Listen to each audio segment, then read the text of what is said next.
महोदय और गोंडवाना गणतंत्र पार्टी के राष्ट्रीय सचिव महकलाल वरकड़े जी और गोंडवाना गणतंत्र पार्टी के राष्ट्रीय प्रवक्ता राधेश्याम ककोड़िया जी, गोंडवाना गणतंत्र पार्टी युवा मोर्चा के राष्ट्रीय अध्यक्ष अनिल गौड़ जी और उपस्थित जिले के जिलाध्यक्ष एवं पूर्व जिलाध्यक्ष गया प्रसाद कुमरे जी, भट्टी जी और मरावी जी और यहाँ पर उपस्थित सभी मातृशक्ति, पितृशक्ति और सभी सदा समाज को मेरी ओर से सेवामान सेवा जवाब। जैसा कि अभी युवा मोर्चा के जिलाध्यक्ष ने बहुत ही गंभीर अपने वक्तव्य में समाज को एक अपनी ओर से बताने की कोशिश किया कि आज से हम लगभग 33 साल पहले जाएं तो यहाँ पर बहुत ऐसे समाज सेवक अधिकारीगण सभी उपस्थित होंगे। समाज के लोग वो थोड़ा मंथन करें कि क्या इस तरीके से इकट्ठे होकर हम किसी अपने पूर्वज जो कि इतिहास में मुझे नहीं लगता कि पूरे देश में इस तरीके से बाप बेटे को जो बलिदान हुए शंकर साहब, रघुनाथ साहब, जिसकी आज हम बलिदान गाथा पर उपस्थित हुए हैं, ऐसा कहीं किसी भी समाज के योद्धा रहे हो और इस तरीके से बलिदान हुए हो, जो सजा दी गई अंग्रेजों के द्वारा, ऐसे ही और हजारों साल पहले हमारा पूरे देश में शासन हुआ करता था। ऐसे सैकड़ों राजा पूरे क्षेत्र में, मुझे लगता है 70% भारत देश में हमारा शासन हुआ करता था। लेकिन आजादी के बाद क्या हुआ? अचानक आजादी के बाद क्या हुआ? 1857, कोई ज्यादा दूर की बात नहीं है, उसी के 28 साल बाद जब राजा शंकर साहब, रघुनाथ साहब को तोप से उड़ाया गया, तो एक 1885 में जस्ट 28 साल बाद एक हमारे देश में एक पार्टी का निर्माण हुआ। उस पार्टी का नाम कांग्रेस 1885 में। और वो किसने बनाया? वही अंग्रेज जिन्होंने हमारे पूर्वजों को इस तरीके से सजा दी। वो सजा जो हमारे लिए, हमारे अपने अधिकार के लिए और हमारे राज्य के लिए, देश के लिए एक योजना ही बना रहे थे कि हम कैसे बचें। तो एक 28 साल बाद से तो उसी अंग्रेज ने जो निर्माण किया, और मुझे लगता है पूरे देश में पूरे 43 साल तक उनका शासन रहा और 50 साल तो अपने प्रदेश में रहा। तो क्या इतिहास में हमारे उनका जिक्र कहीं है? आजादी के पूरे 50 साल तक कोई इतिहास के पन्नों में देख लो कि हमारे बारे में कुछ बताया हो, हमारी भाषा, संस्कृति, हमारे इतिहास, जो शासक, कहीं पे भी किताबों में नहीं। तो क्या ये प्लानिंग के तहत आदिवासियों के साथ धोखा नहीं? और शिक्षा का तो सैकड़ों सालों, हजारों सालों से अधिकार ही नहीं था, तो हम तो उससे भी दूर रखा गया।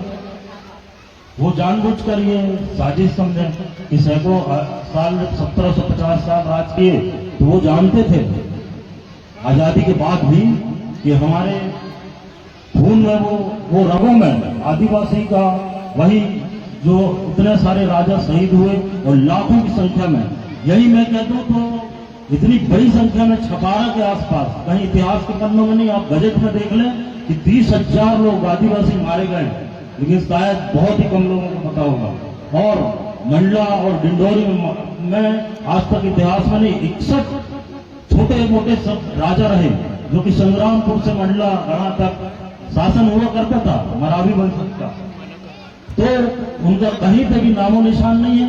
लेकिन कहां कहां से, कहीं शुक्ल की मूर्ति, कहीं पंडित दीनदयाल की मूर्ति, तो कहीं कोई शिवाजी की मूर्ति, वो मंडला में लगाया जा रहा है। मतलब ये सोचने वाली बात है। जब हमारी संख्या सिवनी, मंडला, ये पूरे महाकौशल में बता दूं तो अगर कैलकुलेट करोगे तो 70% से ज्यादा सिर्फ आदिवासी हैं, और वो कहीं बाहर से नहीं आए हैं।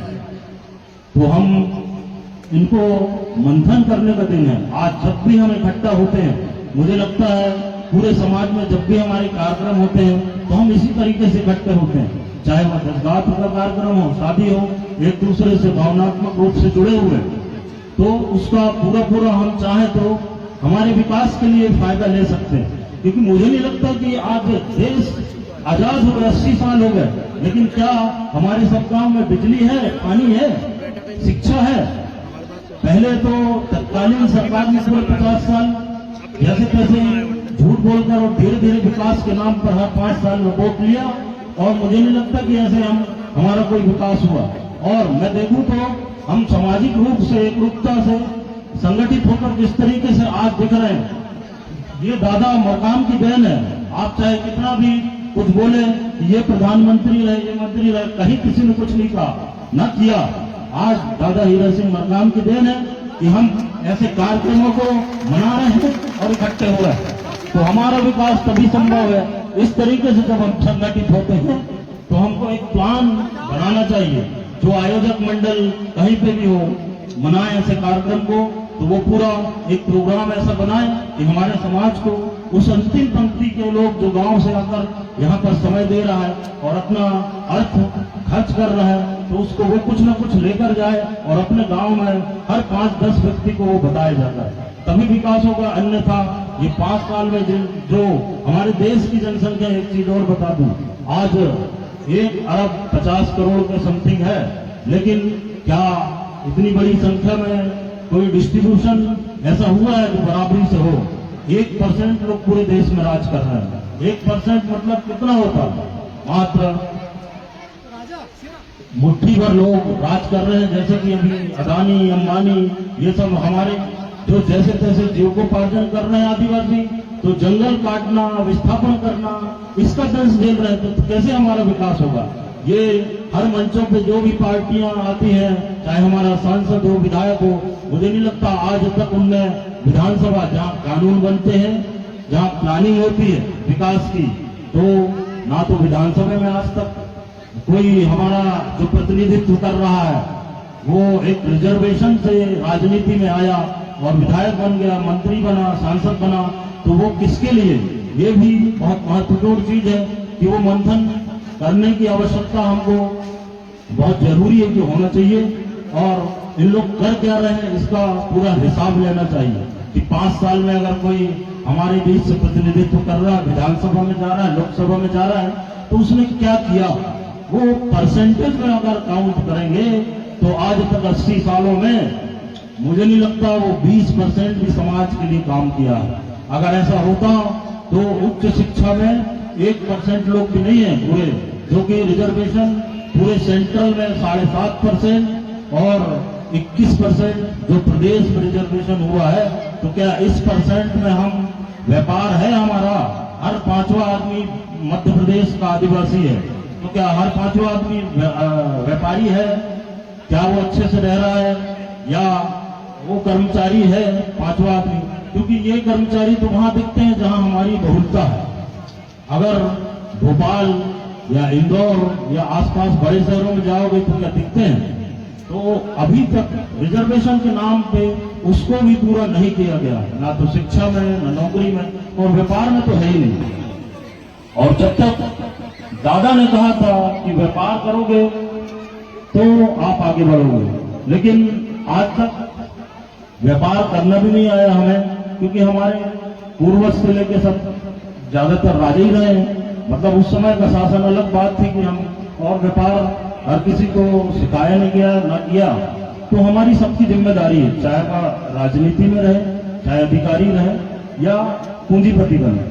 वो जो बाबा अम्बेडकर के 3 मंत्र, संगठित रहो, शिक्षित बनो, संगठित रहो और संघर्ष करो, इसको अगर हम गांठ बांध लें तो हमारा विकास संभव है। और शिक्षा की बात कहूं तो आज हजारों स्कूल बंद होने की कगार में, ये जानबूझ के किया जा रहा है। पूरे आप ट्राइबल ब्लॉक में देखेंगे तो गांव-गांव की शिक्षा बद से बदतर होती जा रही है।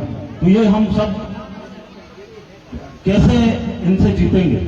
जो बड़े बड़े पूंजीपति और जो भी हमारे ऊपर अत्याचार हो रहा है वो कैसे जीतेंगे? किसी को पता है? ये हम कैसे जीत सकते हैं? कैसे जीत सकते हैं बताएं कोई? युद्ध करके तो नहीं जीत सकते, ना तो संगठित रह के कहीं किसी को मारते हैं, वैसे भी नहीं जीत सकते। हमको एक अधिकार दिया है।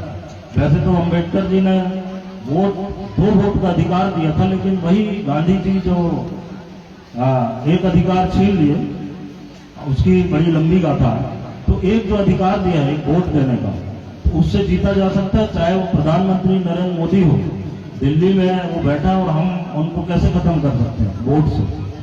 अगर हम सभी लोग मान लें और हमारे समाज का विकास कर लें, तो हमारी सीटें सुरक्षित और निश्चित हैं।